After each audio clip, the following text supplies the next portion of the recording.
Hi folks, Lucy here again, here to talk with you today about the first steps in getting started with researching your family tree. Now, while there's no one single way to approach this process, there are definitely some things that I think you can benefit from doing in a certain order. First, I'd say you should get organized. You're going to need to get yourself some basic supplies. These might be things that you have just lying around the house currently. Perhaps a notebook that you are going to dedicate to your family tree research. Perhaps a binder with loose paper and maybe some nifty little dividers in between. Writing utensils, of course. On the other hand, you may find that you want to input all your information into a software program like Family Tree Maker. That's totally fine too, it's up to you. Just one quick note, if you do decide that you want to use a paper-based system in the beginning and not input your data into a computer software or into a website, what I'd recommend is downloading some of the standardized genealogical forms. These will make it a lot easier for you to keep accurate, organized records. These include a pedigree chart, which I am showing a screenshot of right now, among other types of forms, and I'm going to provide a link just over here to a location out there on the web where you can download these forms for free. Second, once you have those basic supplies together, I would recommend that you start by putting down on paper or on your computer what you currently know. You're going to start with yourself, of course, and then move to your parents, and then to your grandparents, and so on. What is it that you should write down? In the beginning, you'd probably just want to focus on names, dates, and places. Which dates and places? Primarily three: birth, marriage, and death. One other quick note, don't forget siblings. So don't forget the brothers and sisters of your grandparents and your parents and your great-grandparents and so forth. Having those is going to be key because that will help you locate distant cousins whom you can work with in the future at expanding your search and working your way further up the family tree.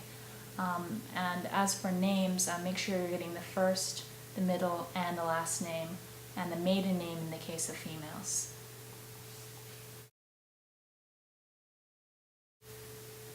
Third, I'd recommend that you reach out to the resources that you have currently at your disposal to fill in those blanks, or to maybe go back a step further up your family tree.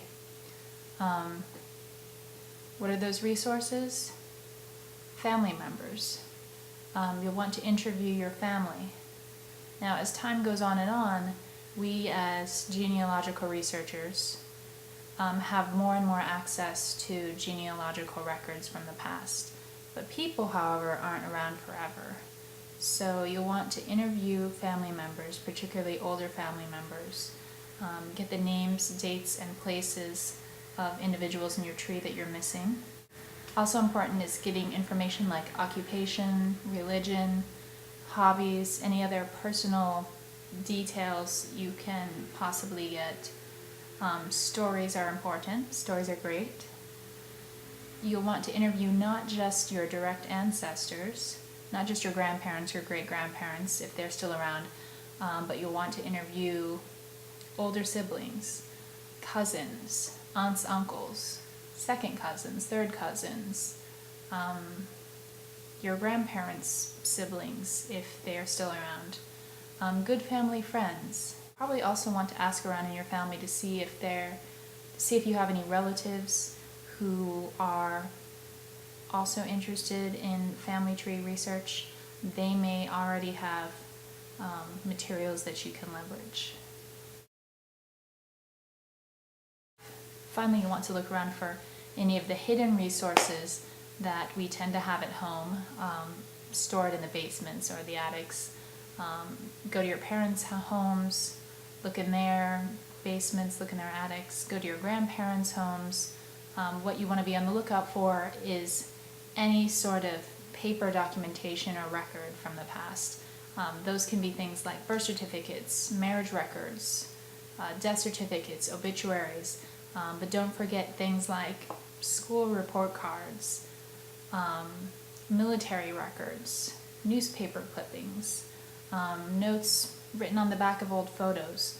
These all have a wealth of information that will help you learn more about the people in your family. Now, at this point in the process, you may have a lot of information or you may just have a little information.